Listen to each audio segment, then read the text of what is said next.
The long stone driveway winds through 500 acres of manicured hills and whispering trees, leading to a mansion wrapped in silence and secrets. This isn't just a country estate. It's the private sanctuary of a woman the world saw daily, yet never truly knew. Today, we step inside Melania Trump's Bedminster retreat to uncover the elegance, the power, and the life she's built far from the spotlight. How does a girl born in a small riverside town in Slovenia grow up to command global attention with just a glance?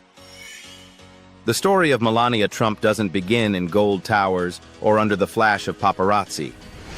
It begins in Novo Mesto, under the gray skies of a socialist republic, where the world felt closed, the winters were long, and dreams had to be whispered, not spoken aloud.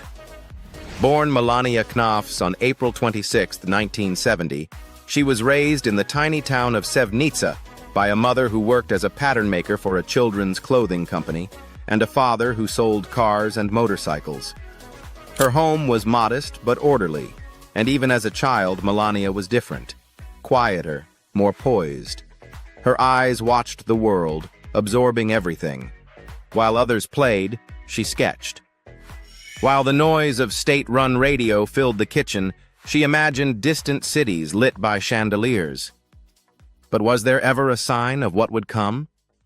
Perhaps it was when, at 16, a local fashion photographer named Stain Jerko spotted her after a school-sponsored fashion show. He saw not just a pretty face, but a stillness, a subtle intensity that would later become her signature. The camera loved her. And so began the long, winding journey, not to fame, but to transformation. Still, Melania didn't chase the spotlight with reckless ambition. She studied design and architecture in Ljubljana, imagining a life of creating beauty, not performing it. But soon, Europe called. Paris, Milan, Vienna. She walked runways, stood in front of bright lights, and began to shape a world of elegance around her. Not for others, but for herself. There were setbacks. She won a film modeling competition with Cinecittà Studios, but turned down the prize when a producer crossed a line. She walked away, choosing dignity over opportunity.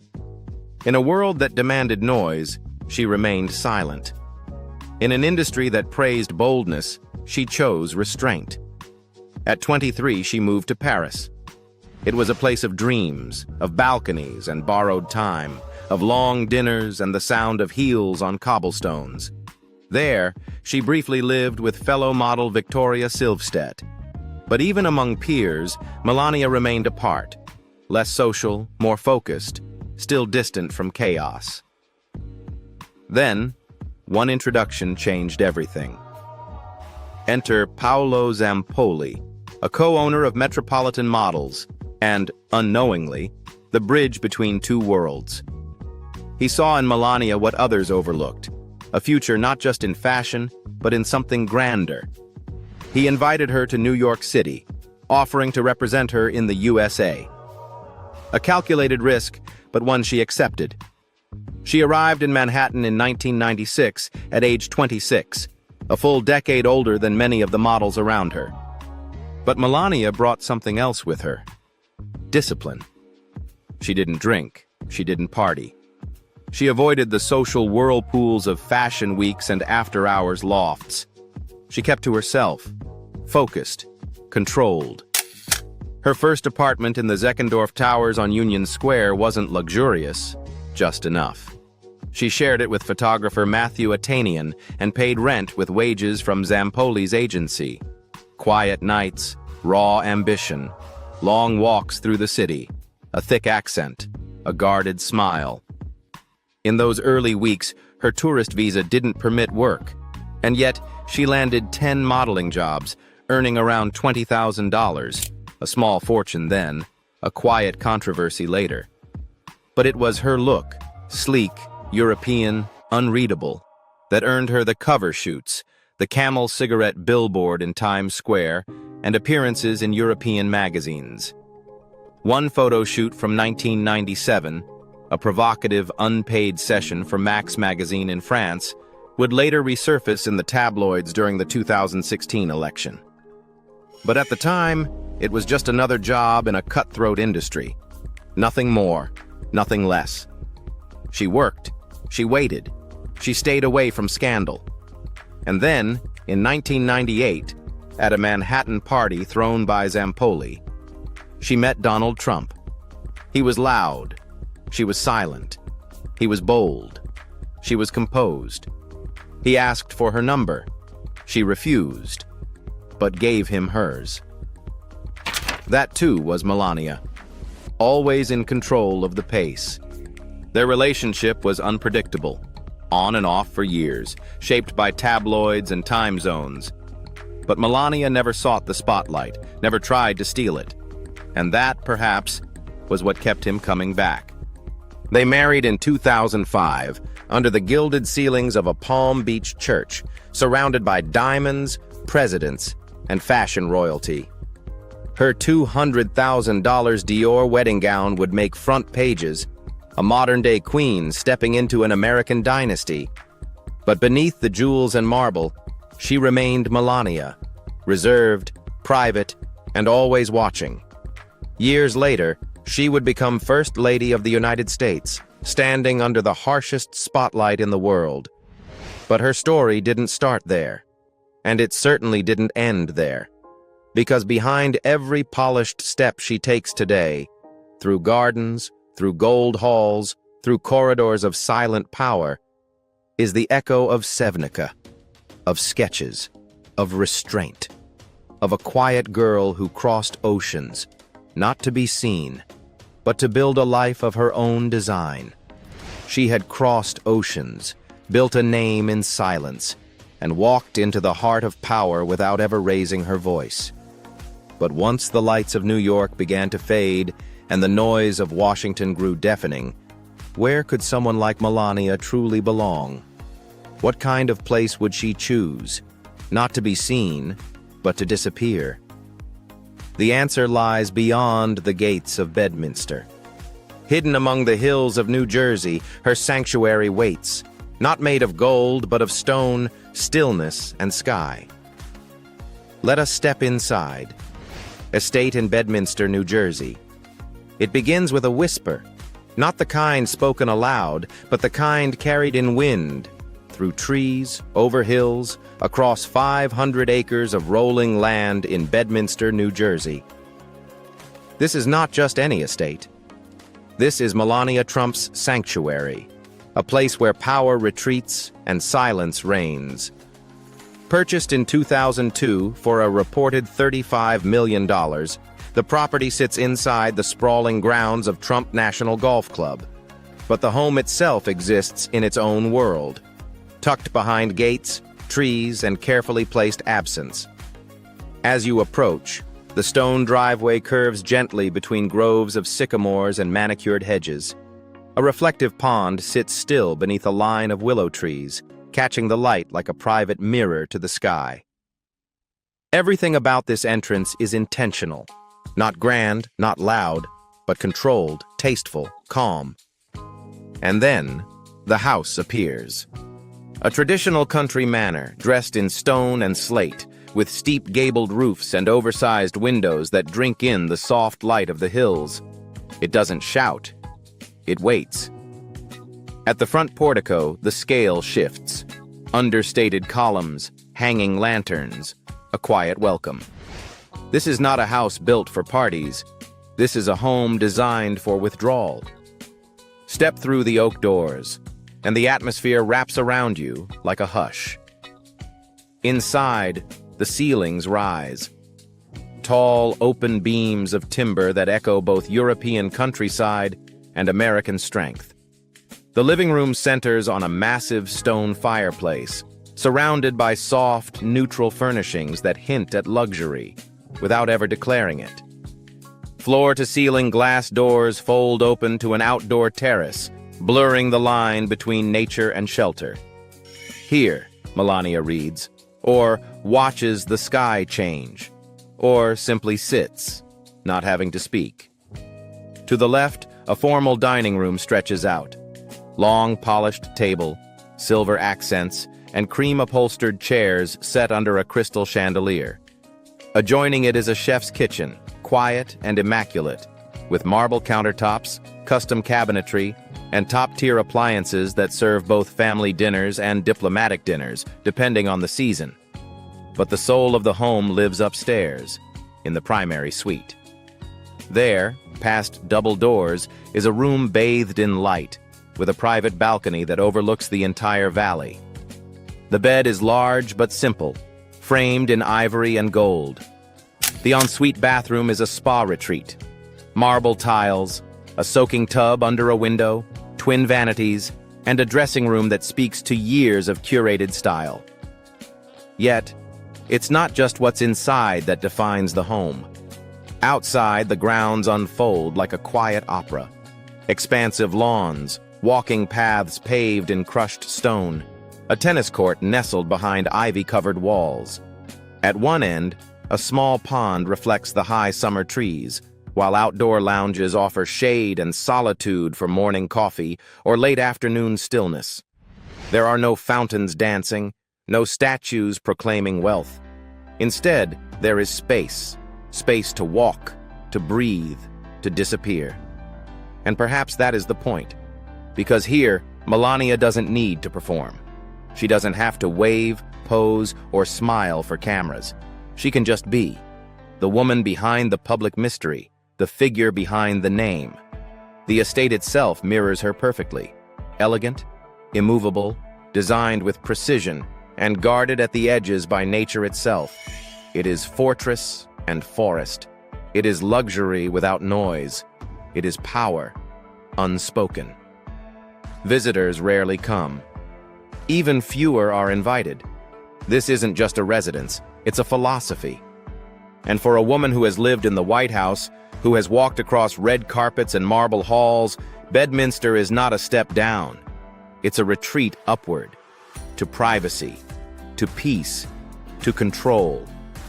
But for someone who once looked down at Manhattan from the sky, there's another world, one gilded in gold, carved in marble, and suspended above Fifth Avenue. What does that palace reveal about her? Penthouse in Manhattan. If Bedminster is where Melania Trump goes to vanish, then Trump Tower is where she once ruled, not through noise or presence, but through gold, grandeur, and gravity. Perched atop Fifth Avenue in the heart of Manhattan, this isn't just a penthouse, it's a palace in the sky.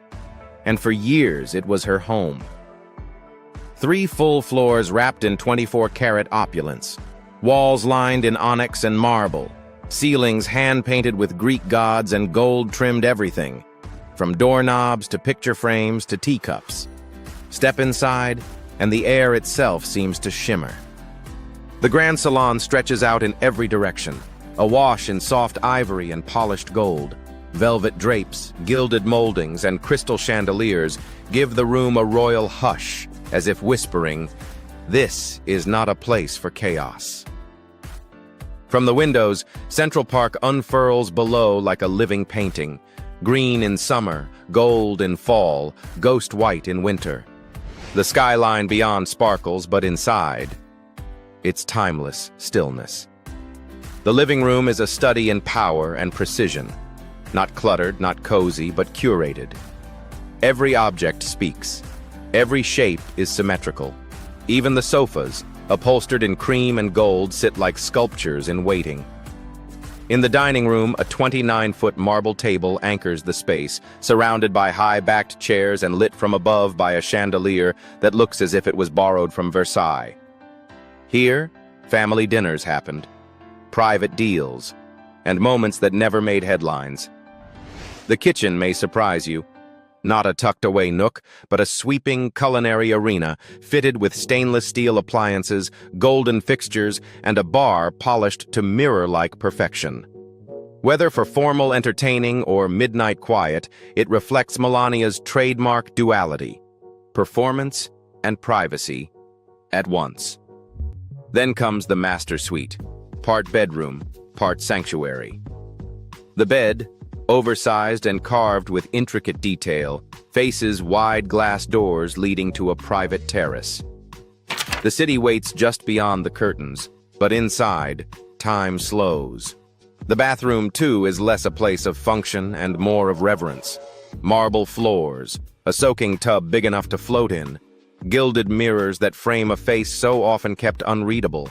It's here, away from cameras and crowds, that Melania shed the image and simply existed. And yet, perhaps the most telling parts of this penthouse are not its riches, but its rhythm. Unlike so many high-rise homes filled with art to impress, Melania's world is filled with family photos in crystal frames. A portrait of Baron. An image of Donald and Melania at Mar-a-Lago, smiling beneath a sky as blue as the velvet cushions nearby. In the library, rare books sit alongside a crystal cross. In the study, the desk faces outward. Not toward a wall, but toward the view. As if she was always watching, always wondering what came next. Even the outdoor terrace, though limited by the tower's height, offers a carefully trimmed garden, potted evergreens, and a quiet space for morning coffee or moonlit solitude. Here, surrounded by the hum of a sleepless city, Melania found her silence once again. This wasn't just a home.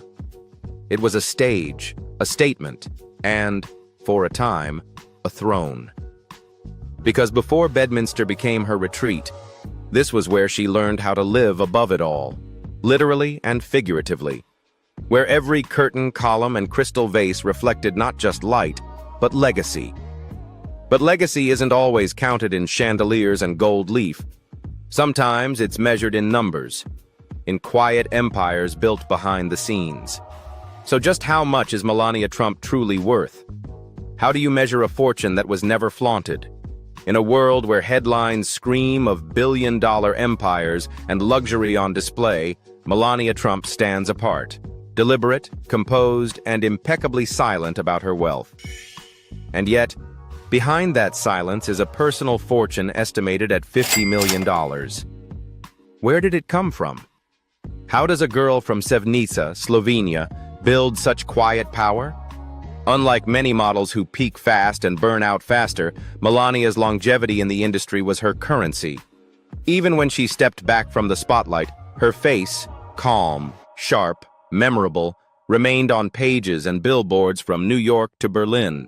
Later, she would launch her own ventures, a jewelry line, a skincare brand, and several licensing agreements that capitalized on her image of elegance.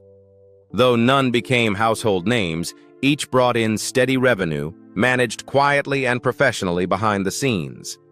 But Melania's greatest financial asset came through something far more subtle: her position. As wife of a billionaire mogul-turned-president, she became a global brand without ever having to chase it. Her likeness, her fashion choices, her presence, all held value.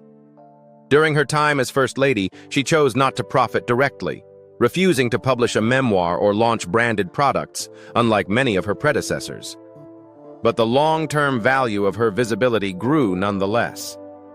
Sources close to the family suggest that trust funds and prenups have been structured over the years to ensure her and her son Baron's stability. And when the headlines of lawsuits and legal challenges swirl around her husband, Melania remains untouched. Her assets shielded, her world untouched. In many ways, her fortune is more than money. It's in the way she lives, in the privacy she commands, the homes she walks through, the calm she carries in spaces full of chaos. $50 million. No press tour, no product launch, no red carpet hustle, just stillness, just gold, just her. But even wealth, when built in silence, needs purpose. And for Melania Trump, that purpose emerged in the most unexpected form, in the quiet corners of schools, orphanages, and care centers far from the cameras. What drives her to give, and who has she helped along the way? Philanthropy. She rarely speaks. And when she does, it's with few words, carefully chosen, gently delivered, always guarded. But what if the loudest thing about Melania Trump has never been her voice, but her actions?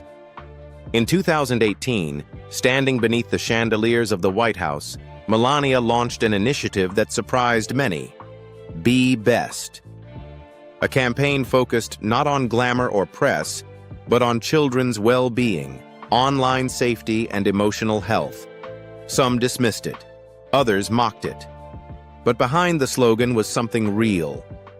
A mother who had watched the digital world shift and wondered what kind of childhood her son and millions like him would inherit. She traveled to schools, spoke with educators, and sat quietly beside children as they shared stories of cyberbullying, anxiety, and fear. Her demeanor didn't change, still composed, still serene. But something in her eyes softened. Be Best, despite the headlines, wasn't about being perfect. It was about being kind and resilient. Then came Fostering the Future. An extension of the campaign focused on one of the most overlooked groups in America, young adults aging out of foster care. When the system stops and the safety net vanishes, what's left for an 18-year-old with no family, no funds, and no future? Melania quietly stepped in. Her initiative provided scholarships, technical training, and career guidance. Not just funds, but direction. She didn't take photos holding oversized checks. She didn't post viral clips. She simply helped. One recipient, now a nursing student, said in an interview, "It wasn't just the money. It was that someone like her, someone everyone knows, saw me." That's the thing about Melania's charity. It never seeks the spotlight, but it always finds the forgotten. Beyond her own initiatives, Melania has supported a wide range of causes, from the American Red Cross to Paralyzed Veterans of America to children's hospitals and veteran assistance programs.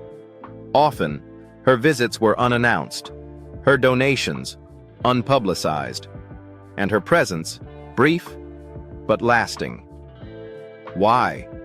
Because for someone so often reduced to appearances, perhaps giving quietly was her way of reclaiming identity, of defining herself not as First Lady, not as a wife, but as Melania. Someone who knew what it was like to come from nothing, to feel unseen, and to rise anyway. In the end, her philanthropy mirrors her lifestyle, subtle, intentional, and layered with meaning. No speeches, no slogans, just rooms filled with children, veterans receiving care, and young people given the one thing money alone can't buy: belief. But what about the woman behind all this, away from the estates, the penthouses, and the politics? What does Melania Trump's personal life really look like when the cameras are gone, the lights are off, and silence takes center stage? Personal life. She was once everywhere, on magazine covers, at state dinners, by the side of the most polarizing president in modern American history. And then, she was gone. Not vanished, not erased, just absent. By design. Because if there's one thing Melania Trump has mastered better than any other First Lady, it's the art of disappearing without ever leaving. Since leaving the White House in 2021, Melania has slipped into a rhythm entirely her own, far from Washington, far from interviews, and far from the narrative others try to write for her. So what does that rhythm look like? It begins in the early mornings, at Bedminster, or sometimes at Mar-a-Lago, depending on the season. While the world speculates, Melania walks, reads, designs, reflects. Her days are slow by choice, structured, not unlike the architecture she once studied. Measured lines, elegant spaces, no clutter. Her most frequent companion? Baron Trump. Now taller than his father, quiet like his mother, and increasingly independent, Baron remains Melania's deepest focus. She attends school events, manages his education behind the scenes, and fiercely guards his privacy, just as she always has. Though often labeled aloof, those close to her describe Melania as deeply maternal, protective, and surprisingly humorous in private. She laughs easily when the cameras are nowhere in sight. But beyond motherhood, there's a woman who has reclaimed herself. She sketches fashion again, not for a brand, not for profit, but for peace. She spends long evenings with books, mostly biographies and design journals, and keeps a tight circle of confidants, European friends, a few staffers from her First Lady years, and a select few from the New York fashion world who never betrayed her trust. She rarely appears at Trump campaign events. When asked, insiders say she supports him, but on her terms. At Mar-a-Lago, she favors a quiet table on the veranda, rarely lingering long. At Trump Tower, she slips in through private entrances, staying just a few days at a time. And at Bedminster, the real Melania emerges. She tends to the garden, walks barefoot across stone paths in the early morning, reads by the terrace overlooking the hills. No entourage, no press, just solitude, strength, and silence. She's turned privacy into power. And in doing so, she's redefined what it means to be post-First Lady.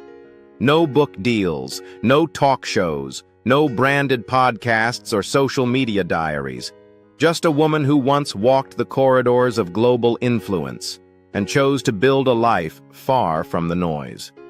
A life measured not in appearances, but in intention. Because for Melania Trump, true elegance isn't about being seen. It's about knowing when not to be. If this quiet journey through Melania Trump's world, from gold-topped towers to silent gardens, left you wondering what more lies behind the curtain, don't just scroll away. Like, share, subscribe. Because sometimes the most powerful lives are the ones lived in silence, and we'll be here to tell you all of them.